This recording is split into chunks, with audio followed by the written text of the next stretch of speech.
Talk UK, it's the No Permits podcast. I'm your host, Pro Beez, joined by my co-host, Mr. Dean Whyte. And we've got a really special guest. Yes, sir, two-time former world champion at welterweight, Mr. Thurman. How you doing, man? What's crack-a-lacking? Doing good, guys. Doing good, man. Trying to get some chipping and putting in today, man. Trying to be out here in this Florida sun before it rains or something. You know what I mean? Get a little practice in on my little golf game. I got a weekend adventure coming up with some buddies, man. I'm just trying to be prepared, you know. Yeah, you're trying to get your Nick Faldo on, yeah? Your Tiger Woods, swing on, yeah? And I wish I could just make a putt like Woods, you know. That's all. I just need to make a putt. Hey, the man has got that $1 billion putt, man. You know what I'm saying? Oh yeah, them sweet hands, you know, different style. I got some nice hands too. Is a different. You know what I mean? Hey, so you've mentioned the hands, and you mentioned you're about to indulge in a bit of golf. How's the injury kicking up? I know you had problems with your jab hand, man. The jab hand takes you around the world, man. Yeah, it's interesting, man. I actually told people, I said, man, look, I'm going to be hitting a golf ball before I hit another person again, you know, because with hand surgery, obviously can't play golf, can't box, can't do a lot of things. So in the rehab process, I actually let playing golf determine at what stage is my hand at, you know. There was 1 month, I remember, it was doing good in recovery. I wanted to get out there, and I tested it on the golf course for 9 holes. And I said, you know what? I think it's just a little too weak. I gave it 1 more month. I went out there, and I've been slapping the ball ever since. So, you know, it kind of just, you know, every month with what I've been doing, man, it's just been getting stronger. So I'm just looking forward to, you know, getting back into our gyms and doing what I do best and getting some competition, some date out there. But also, man, you know, I understand the times, and I know how to play chess, man. You got to make the right moves. And so I'm patient, you know, I'm not rushing. Otherwise, I'm pretty sure I could set up some backyard brawl here in Florida if I really needed to, you know. Yeah. Bring the smoke in a car park or two, yeah? Bring the smoke in a car park or two. You know, it's entertainment. All people want to see is a good fight, man. But I'm go ahead and just rest up. You know, this is just giving me more time. COVID has given me more time. And I'm really on my mental game right now, just trying to be mentally strong and getting ready to get back into all this competition, man. 147. You said former 2-time. I'm coming back at it. It's going to be 3 times, 4 times. You know, the legacy is going to continue, if you ask me. Okay. So, who have you got in mind that you feel like you want to be targeting over the duration? Are you you're assessing the situation? You saw one of your rivals, obviously, Spence Jr., he fought Garcia, he fought Porter. What's your, you know, it's really, are you looking winner of that? Are you looking to fight Pacquiao for a rematch? Where's your mind at? I would love that, you know. My mind mentally would love a rematch, you know. Never had a rematch. Yeah. It's a worthy rematch. I think it's a deserved rematch. Big business rematch. You know, it's an epic fight. Yeah. But really, it's just whatever doors will open, man. You know, we're not getting a whole lot of talk. It's difficult.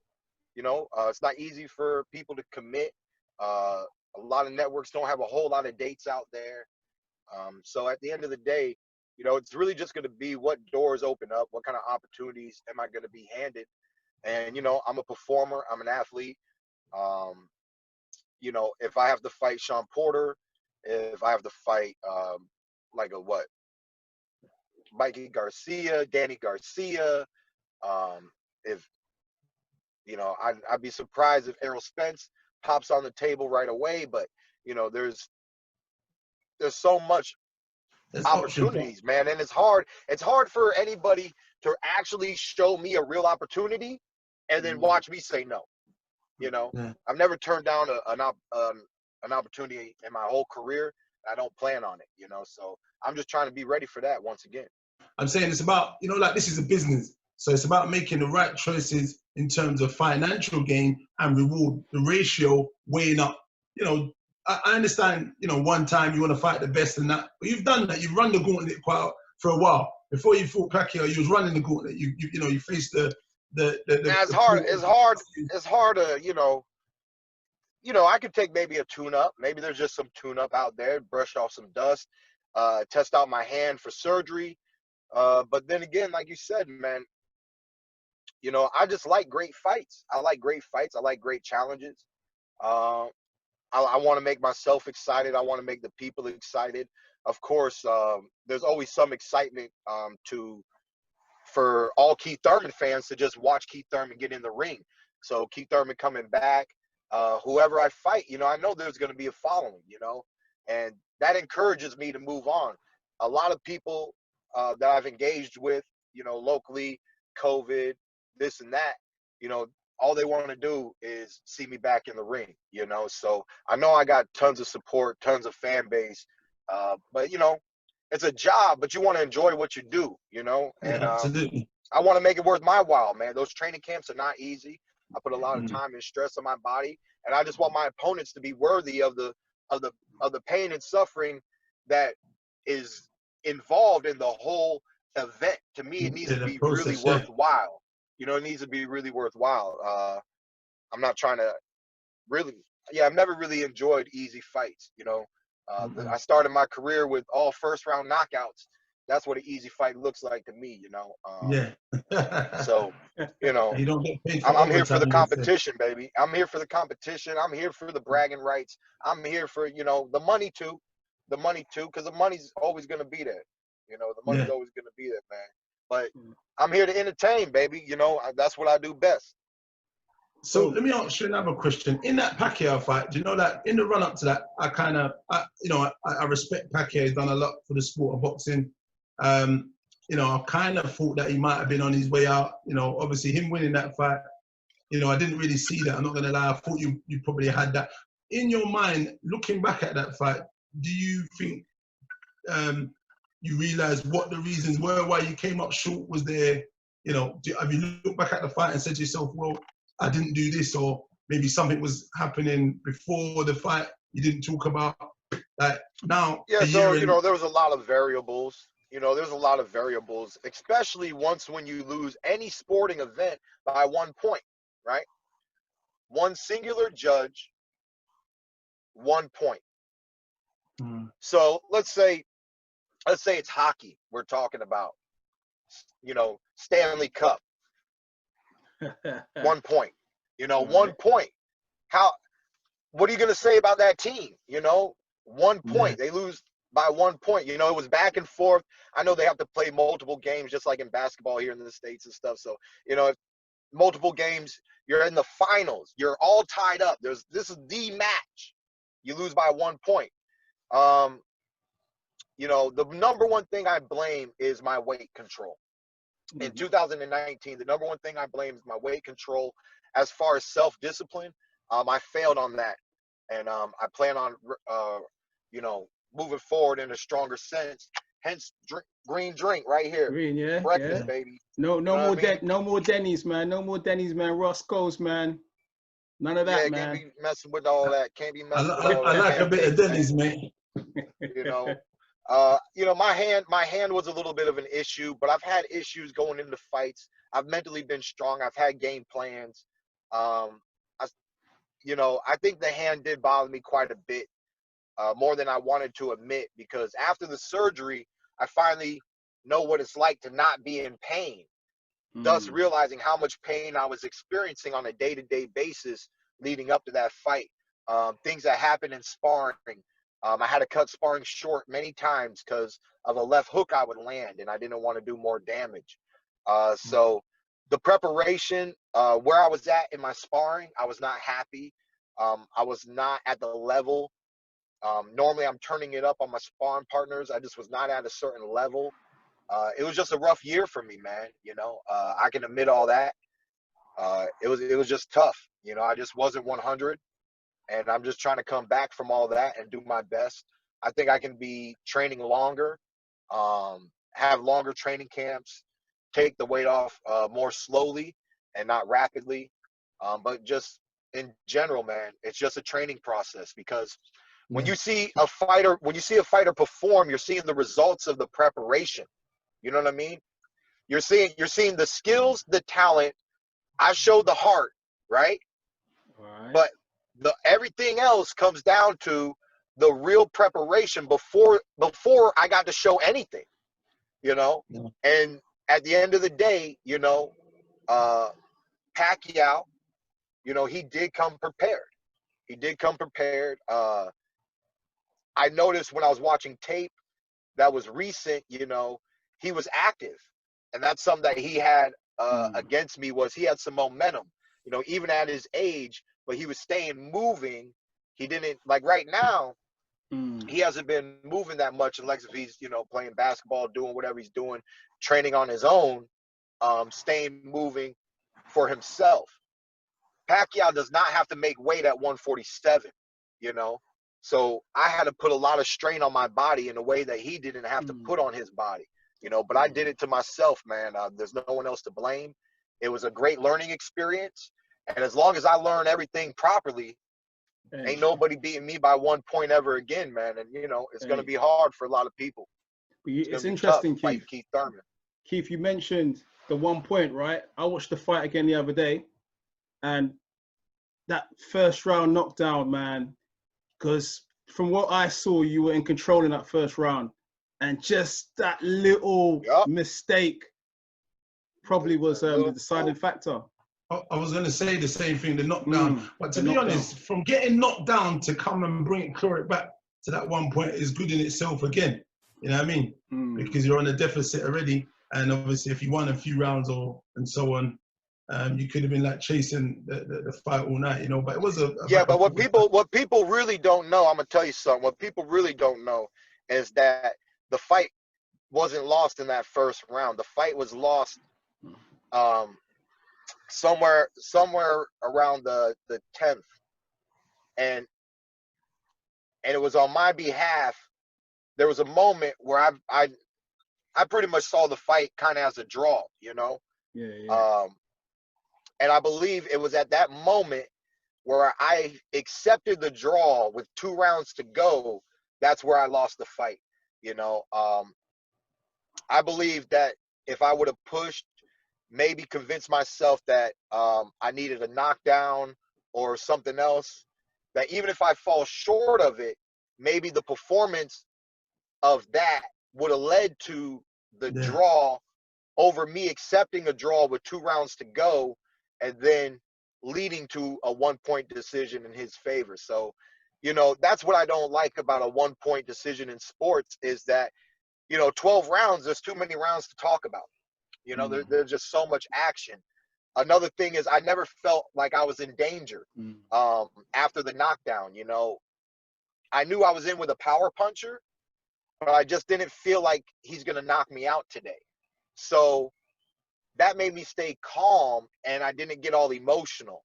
I've had a fight long ago, never was televised, where I was knocked down in the first round. When I got up, I was very emotional. I knocked him back down. I knocked him down in the second. I knocked him down in the third, and the fight was stopped.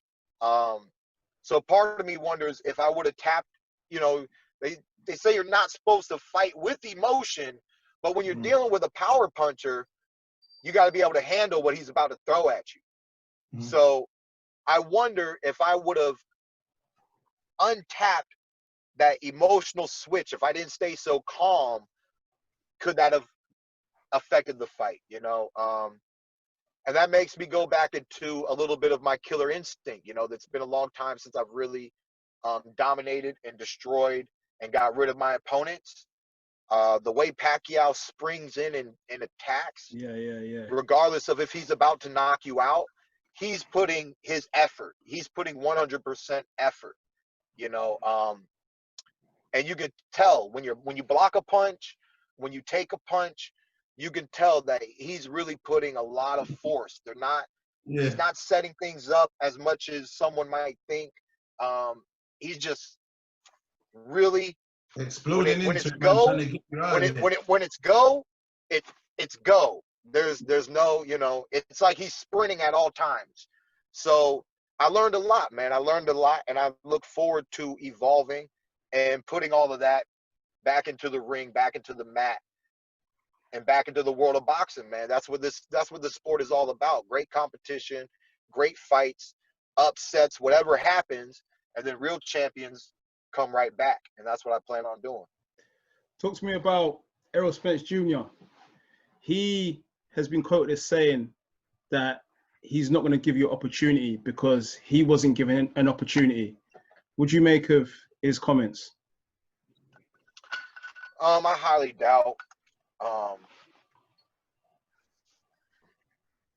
I highly doubt those statements. I've heard multiple different comments, so I would almost say that one is a little taken a little out of content. You know, at the end of the day, Errol is champion. A lot of people are going to be gunning for him. If he wants to keep dominating 147, he's going to have to answer to pretty much everybody, or follow after a predecessor and dodge everybody and pick who he chooses. You know what I mean? But then we're gonna see that in his fights. We're gonna see that in his actions. You know, he seems to be a man of competition. You know, he's faced some of my competition, but he's never faced me. And we all know that a lot of times that's what happens in coming up in the sport. When I fought Robert Guerrero, one of the things that I was proud of was that Floyd Mayweather fought Robert Guerrero, and I can assess my performance over Floyd's performance because now we have a similar opponent, you know. And you know, and Guerrero, you know, he held his own and there with Floyd. And he held his own in there with me. You know, we both pretty much beat him and everything, dominated him. But at the end of the day, it just is what it is. I like my performance. I like Floyd's performance. I think, you know, you get into the stats, it is, you know, you start picking at it. And I've done that with Errol when he's fought Sean Porter. I got a lot of people saying that, you know, the way I beat Porter was better. You know, it is what it is. You know, he fought Bundu and knocked Bundu out, where I dropped Bundu in the first round, but I let Bundu stay in the game, and then all of a sudden we go towards a 12-round decision. But, you know, did he really outperform me? Did he not? You know, Bundu had statements. He said Keith Thurman's still going to be a problem for Errol Spence. You know, so it is what it is, man. I love going back and forth. I love the chatter. You know, I love the discredit. You know, if he wants to discredit me in any way, that's all okay. Because I know he's credited me at the same time. You know, it is what it is, man. You know, you can hate on somebody in one way, but after seeing them fight enough, you know they're at the top. You got to give them respect at some point in time. You know, and that's how I feel, man. You know, he's gonna have to give me my respect one way or another. If he really doesn't want to see me at 147, he's going to have to leave the division because I'm not trying to leave the division. Wow. Okay. So you mentioned the comparison between, you know, the opponents, the guys that you fought and who performed better, et cetera, et cetera. Errol Spence got a lot of criticism that he didn't stop Mikey Garcia. Would you have dealt with Mikey Garcia? I don't know. I can't just throw that one out there. Mikey's had skills forever. He's from the amateurs. You know, he knows how to conduct himself in the ring. He has a little bit of pop that needs to be respected. You know, especially facing Pacquiao. Now I know that, you know, pop comes in all different sorts of sizes. So once when you got pop, man. Soda pop. It don't matter if it's cherry Coke, Diet Coke, Pepsi. You know what I mean? It's pop, baby.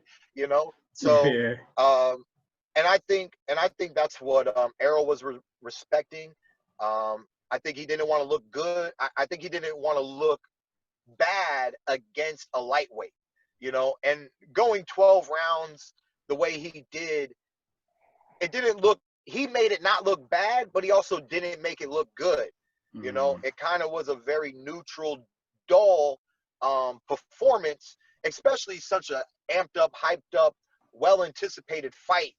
There wasn't really much of a fight. It was really tiptoeing around one another. They both had their seatbelts on. They both had their seatbelts on. They were well protected. They were well protected in that fight. You know what I mean?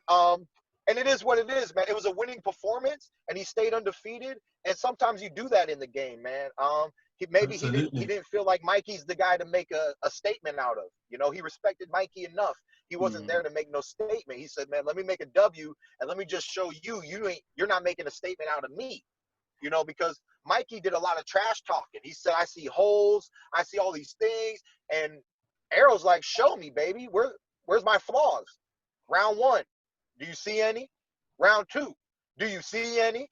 Round 11, have you found any? You know what I mean? Like, and sometimes I feel like that's something else too. The psychological buildup to the fight, man. There might have been a reason. There might have been a thing where he just wanted to prove to Mikey all that. Hush mouth. Everything you said, you will not achieve in this match. And the fans can say what they want about my performance, but I put you on hush mouth. You know, so it just is what it is. I don't think it was his greatest performance of all times. But I do think that he shut Mikey up and discredited everything that Mikey said leading up to the fight. Wowzers. Hey, Dean, anything you'd like to? You know what? I'm just want to talk about. What do you think about the little young bloods that are coming through? Like Gerard Ennis? He seems to have a lot of power, making little waves in the welterweight. He's a little bit behind the likes of you guys, but he's someone. Even in the UK, we don't really see much of him in the fights. Obviously I do my homework, so I know about him and seen him a little bit.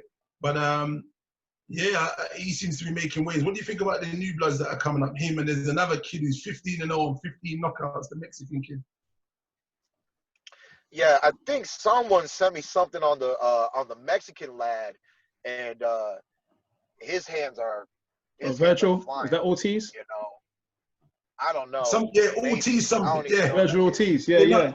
What's his name? Ortiz. He's definitely Ortiz. Virgil Ortiz. Reminded me when I was 16, and all I knew how to do was headshot. You know, smoke. He's on a bit of smoke. And he's got good. He seems like he's got good size as a welterweight too. You know, it seems like he's not going to be easy to bully or anything like that. But yeah, besides him, I don't know the other young name that you referenced, and I really just barely got into the up and comers because somebody sent me something like, yo, check this kid out. And you know, I see a lot of heart, I see a lot of talent, and you know, let's just continue to watch them rise. You know, but there's obviously some things. I love the hands that I've seen so far, but there's footwork questions that I wonder, and just a certain caliber, right? Like, it's easy to be in front of certain people, but then when you step it up to another caliber, you know, what does your performance look like then? You know, so but you know, for right now, a whole lot of talent. You know, for fight fans who are looking for up and comers or want a new name to add to their roster, you know what I mean? Yeah, the new big thing. It should be, you know, fighters like that should excite them. Yeah, absolutely. I think the same. I think that kid, he will appeal. Obviously, he's Mexican. They love their boxing, so that's one of their new heroes that's going to be coming up. The Gerard Ennis, he's something like 24-0 with 23 knockouts, something like that. He's from New York or somewhere like that. He seems actually very skillful as well. But like you said, you know, like, it's down to these guys. Obviously, they've got to make their way. They've got to find their path. They've got to go and do the due diligence in the ring and step up. You know, the guys they're facing, obviously, they've taken care of business, because you only can beat who's in front of you. But they've got to start taking riskier fights, start getting the names under their belts, and then people will start taking notice to them. And then and then I'm sure you'll get to you'll get to hear their names because they'll be breathing down your neck. Oh yeah, especially with a record like that, you know, it's only a matter of yeah, few, absolutely, really just a few more fights and a little bit of opportunity. So yeah, yeah, man. yeah. How does the name, to conclude, Kell Brook, he's looking for a big fight, a couple big I fights was before he actually going to retires. mention him. That's funny. There you go. Would you come over these shores, the UK, for some chocolate brownies to Kell Brook? Send me the pounds, mate. Send me the pounds. Talk to Eddie Hearn. Talk to Eddie Hearn. That was good you mentioned that because I was going to say the same thing, you know. Kell Brook. You know, like I told you, man, I'm all about contracts, man. I'm all about opportunities. I love being world champion, and what I loved the most about it was the world recognition, man. You know, it really does stretch outside of your borders. It's all over the world. I just love the fans from all over the world, the crazy messages. Sometimes, you know, you read a few down on the IG or something. I've read fan mail within the Facebook columns before. And, you know, when we're doing live feeds, when we're doing live things, you know, shout outs from Argentina, shout outs from all over. And it's just beautiful, man. It's beautiful. So I would love to fight overseas, maybe even do an overseas tour one day before my career is done, man. It's always been a dream of mine to fight overseas like a lot of greats, Ali and a lot of greats throughout the time in boxing and history. You know, and just be out there for you guys, man, you know, because I know you guys been watching my career for a long time. Kell Brook's a great rival. He's done many things in the welterweight division. He hasn't been that active right now. Don't know where his name stands right now. But personally, there was a time and a place where I would have loved to take that fight. So if there's a real opportunity, show it to me, baby. Yeah, you want them chocolate brownies. You want that smoke. Yeah, you want them chocolate brownies. Yes, sir. All right. Dean, anything you'd like to add before we shoot out? No, I just want to say, you know, we're delighted to have you on the show. Thanks again for joining us and giving us your time. And, you know, we await your return, and we hope your recovery goes well. And we'll be staying tuned, man, just to see who your announcement is of your next opponent. And that's it really for me. 100%. All good, man. Big up the Thank man. you, boys, man. Keep Thurman. One time, no permits. One time, all the time. Subscribe.